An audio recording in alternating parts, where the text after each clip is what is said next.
नमस्कार, मैं आपके लिए लेकर आया हूँ एक बहुत ही बढ़िया बचत बेनिफिट्स का प्लान। बचत क्यों करनी है, कहाँ करनी है और कैसे करी जा सकती है, उसकी रिगार्डिंग ये सारा इन्फॉर्मेशन है। तो इसके 8 कारण होते हैं। क्यों करना है बचत? क्योंकि आर्थिक रूप से दुनिया में 4 प्रकार के लोग होते हैं। पहले हमको आर्थिक रूप से कितने प्रकार के लोग होते हैं वो जानना ज़रूरी है। अति गरीब लोग, जिनके परिवार में कमाई कम और खर्चा ज़्यादा होता है। गरीब लोग, जिनके परिवार में कमाई और खर्चा एक समान होता है। मध्यम वर्गीय, जिनके परिवार में कमाई खर्चे से ज़्यादा होता है और जो पैसे की बचत कर पाते हैं। दौलतमंद लोग, जिनके परिवार में कमाई बहुत ज़्यादा है और खर्चा बहुत कम और जो लगातार हर महीने बचत करते हैं। अब हम बढ़ते हैं दूसरे कारण के ओर। गरीबी का कारण, कमाई का जरिया एक और खर्चे के जरिए अनेक। तो खर्चे बहुत सारे रहते हैं, जैसे कि भाड़ा, राशन, टीवी, फ्रिज का खर्चा, वॉशिंग मशीन का खर्चा, कंप्यूटर, डेटा, केबल टीवी, कपड़े, पेंटिंग, दूध, इंटरनेट, जूते। नए जनरेशन के खर्चे रहते हैं, जैसे कि स्विगी से ऑर्डर, जोमेटो से ऑर्डर। तो ये क्या है, खर्चे लगे हुए रहते हैं। अब हम बढ़ते हैं तीसरे कारण की ओर। अपनी आर्थिक स्थिति को सुधारने के लिए कमाई की संख्या बढ़ाए और खर्चे की संख्या को घटाना पड़ता है। तो हमें कहीं ना कहीं हमारे कमाई के संख्या को बढ़ाना चाहिए। जैसे आप समझिए, एक बाल्टी है, उसमें बहुत सारे नल लगा दिए गए हैं। तो उसके छेद से जो पानी निकल रहा है, उस छेद को अगर मैं ज़्यादा नल से पानी डाल रहा हूँ तो अब पानी ज़्यादा बढ़ेगा और पानी निकलेगा, लेकिन पानी उसी ओर से अब भर भी रहा है, तो लेवल मेंटेन रहेगा। जैसे कि कमाई होती है भाड़े से कमाई, ट्यूशन से कमाई, तनख्वाह या व्यापार से कमाई, कमीशन से कमाई, एमआईपी से कमाई। एमआईपी मतलब मंथली इन्वेस्टमेंट प्लान। अब हम बढ़ते हैं चौथे कारण की ओर। चौथे कारण में हमको जानना चाहिए कि एसेट और लायबिलिटी को क्या होती है, और उसे समझने का हम देखते हैं, उसे हम समझते हैं, राइट। सो एसेट वो है जिसको खरीदने के बाद आपकी कमाई लगातार बढ़ती है। लायबिलिटी वह है जिसको खरीदने के बाद आपके खर्चे लगातार बढ़ते हैं। जिस दिन आप काम करना बंद कर देंगे, आपको एसेट आपको खिलाएंगे और आपकी लायबिलिटी आपको खा जाएगी। एक कार का एग्जाम्पल से लायबिलिटीज और एसेट दोनों को ही समझा जा सकता है। अगर किसी ने, एक व्यक्ति ने एक कार को परचेस किया है और कार सिर्फ खड़ी है, तो उसमें कहीं ना कहीं ईएमआई का खर्चा, मेंटेनेंस का खर्चा, ड्राइवर का खर्चा, पार्किंग का खर्चा, टायर चक्का पंचर का खर्चा, ये सारे खर्चे उसमें लगे रहते हैं। लेकिन उसी कार को एक बड़ी कंपनी में एज ए टैक्सी सर्विस लगा दिया गया, उसी कार को ओला उबेर के सर्विस में लगा दिया गया, तो वो कार एक एसेट के रूप में भी सामने प्रत्यक्ष साबित होती है और कार आपको पैसा कमा के भी दे सकती है। या उस कार को आपने किसी ट्रांसपोर्ट चीज में लगा दिया तो वो भी कार आपको, या ऑटो उसको ट्रांसपोर्ट में लगा दिया तो आपको एसेट के रूप में काम आती है। लेकिन हम आप बढ़ते हैं पांचवें कारण की तरफ। गरीब और मिडिल क्लास लोग अनजाने में लायबिलिटी खरीदते हैं, यह सोचते हुए कि वो एसेट खरीद रहे हैं। गरीब लोग लायबिलिटी ज़्यादा खरीदते हैं, जिसकी वजह से उनके खर्चे बढ़ जाते हैं और वह फिर से लायबिलिटी खरीदने लगते हैं, जिसके कारण उनके खर्चे और बढ़ जाते हैं। यह प्रक्रिया लगातार चलती रहती है। नतीजा, जीवन में बहुत सारे प्रमोशन और इंक्रीमेंट मिलने के बावजूद वह गरीब रहते हैं। फॉर एग्जाम्पल कि मेरे एक 32 इंच की टीवी से काम चल सकता है, पर मैं दिखावे के लिए 50 इंच की टीवी खरीद रहा हूँ। मेरा एक छोटे मोबाइल 25,000 के मोबाइल से या 20,000, 10,000, 15,000 के मोबाइल से काम चल रहा है, पर मैं दिखावे के लिए लाख रुपए का मोबाइल खरीद रहा हूँ, जबकि मेरी आय उतनी है नहीं। ईएमआई और लोन की वजह से मेरा उस पर क्या बैठ रहा है, वो लाइबिलिटी से एक तरह से बैठ रही है। लेकिन जो दौलतमंद लोग होते हैं वो एसेट खरीदते हैं, लाइबिलिटीज नहीं खरीदते। दौलतमंद लोग ज़्यादातर एसेट में निवेश करते हैं, इस वजह से उनकी कमाई बढ़ती है। उन पैसों से वो फिर एसेट खरीदते हैं, जिनसे उनकी कमाई और बढ़ती है। यह प्रक्रिया लगातार चलती रहती है, इसलिए अमीर लोग और अमीर बनते जाते हैं और गरीब लोग और गरीब बनते जाते हैं। अब हम बढ़ते हैं सातवें कारण की ओर। तो खर्चे दो प्रकार के होते हैं, एक होता है एक्टिव खर्चा, दूसरा होता है पैसिव खर्चा। जिन खर्चों को आप जब चाहे बंद कर पा सकते हो, वह आपके एक्टिव खर्चे है। एक्टिव खर्चा यानी होम थिएटर, छुट्टियां, त्योहार, मोबाइल फोन, घड़ी, गाड़ी। मतलब इन खर्चों पर आप पाबंदी एकदम बंद भी नहीं, थोड़ा बहुत पाबंदी लगा सकते हो या थोड़ा खर्चे एकदम कम कर सकते हो अगर आप चाहे तो, वो आपका लुकआउट रहता है। लेकिन जिन खर्चों को आप पैसे ना कमाने पर भी बंद नहीं कर सकते हो, वह आपको पैसिव खर्चे है। पैसिव खर्चे यानी खाना पीना, बच्चों की पढ़ाई, बिजली, राशन पानी, पेट्रोल डीजल, भाड़ा, ईएमआई। तो ये कुछ ऐसे खर्चे हैं जिन पे हम कॉम्प्रोमाइज नहीं कर सकते। बच्चों की पढ़ाई, उस पर तो बिल्कुल भी कॉम्प्रोमाइज किया नहीं जा सकता, राइट। सो अब बढ़ते हैं हम लोग 8वें कारण की ओर। कमाई भी दो प्रकार के होते हैं, एक होती है एक्टिव कमाई और एक होती है पैसिव कमाई। तो आप मेहनत करके नौकरी या व्यापार से जो पैसा कमाते हैं वह आपकी एक्टिव कमाई है। एक्टिव कमाई यानी आपकी मेहनत की कमाई। दूसरा होता है पैसिव कमाई। आप काम ना करने पर भी जो कमाई लगातार होती रहती है वह आपकी पैसिव कमाई होती है। पैसिव कमाई को लाभक कहते हैं।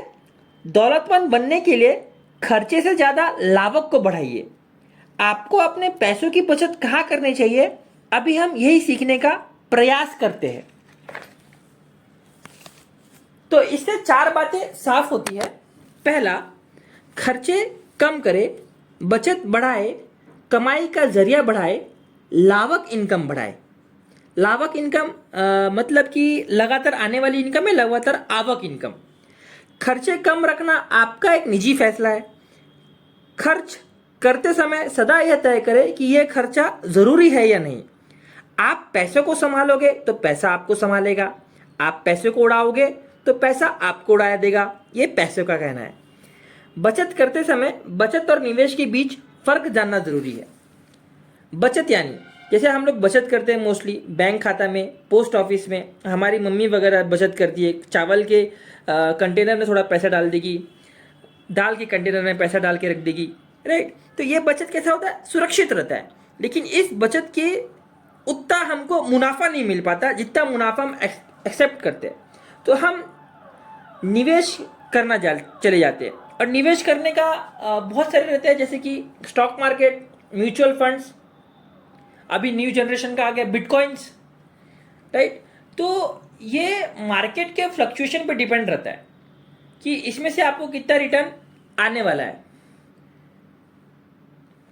लेकिन कैसा होता है कि इसमें एक बहुत अच्छा आपको एक बचत का एक चीज रहता है, वो रहता है रियल एस्टेट। मतलब जो आप निवेश कर सकते हैं, जहां पर रियल एस्टेट का जो निवेश रहता है वो बहुत ही बेस्ट निवेश रहता है। तो रियल एस्टेट के 5 स्टेज होते हैं इन्वेस्टमेंट के। आइए अब हम उसे जानते हैं। पहला स्टेज होता है कंसेप्शन स्टेज। ये एक इनिशियल स्टेज रहता है कि समझिए एक व्यक्ति है, उस व्यक्ति को दिमाग में एक ख्याल आया कि वो एक सिटी से दूर जाके एक जमीन के टुकड़े को देखते हैं जहां वो बंजर सी जमीन है और उस बंजर सी जमीन पे अभी कुछ हो ही नहीं रहा है, ना खेती हो रही है, बस ऐसी बंजर सी पड़ी हुई है। और वो ख्याल आता है कि यहाँ पे मैं आश्रम, यहाँ पे मैं स्कूल, यहाँ पे मैं कॉलेज, यहाँ पे मैं पेट्रोल पंप, यहाँ पे मैं कॉलोनी बनाऊंगा। तो उसने एक ख्याल लेकर आया है और उसको बहुत ही कम रेट में इस समय वो प्रॉपर्टी मिल जाती है। पकड़ लीजिए 20 लाख, 10 लाख, 15 लाख रुपए एकड़। सेकंड वो करता है इस प्रॉपर्टी को कन्वर्ट, मतलब कन्वर्शन स्टेज पे हम आ गए हैं। अब ये स्टेज में वो आइडिया को कन्वर्ट करना चालू करता है। अब वो जो नॉन एग्रीकल्चर लैंड है उसको यूज में लाने के लिए वो जो एग्रीकल्चर लैंड है उसको नॉन एग्रीकल्चर लैंड करता है। अब ये क्या होता है, इसके वजह से ऑफ्टन कि उस चीज का प्राइसिंग बढ़ जाता है। तो समझिए कि बड़ा सा ग्रुप आया है, Adani group, Ambani group, Birla, Tatas, Balaji groups. तो इन्होंने एक प्लान लेकर आया और कुछ वहां पे कंस्ट्रक्शन करने का सोचा, राइट। तो अब इस फेज में क्या होता है कि इस फेज में जो सेकेंड फेज की हम लोग बात कर रहे हैं, फार्मर को बहुत ज्यादा प्रॉफिट होता है। फार्मर बोलता है कि भाई इतना बड़ा ग्रुप आ रहा है तो हम क्या करते हैं, जो 10 लाख रुपए एकड़ की हमारी जमीन है वो 20 लाख रुपए 15 लाख रुपए एकड़ से अपन बेचते हैं, क्योंकि अब इन्होंने तो फाइनलाइज कर लिया ना, इसने तो एक माइंड में पिक्चर बना लिया, अभी तो यहाँ पे कंस्ट्रक्शन अपना करेगा, राइट। तो वही व्यक्ति जिसने ख्याल अपने दिमाग में लाया था और जिसने कन्वर्ट करना अब चालू किया, अब वो कम्युनिकेशन स्टेज की तरफ लोगों को लेकर जाता है, मतलब third stage, believe it to see it. अब ये कोलैबोरेशन करना चालू करता है लोगों के साथ में, लोगों से मिलना चालू करता है और लोगों के पास में जाके बताता है कि मैं यहां पर कुछ समय बाद में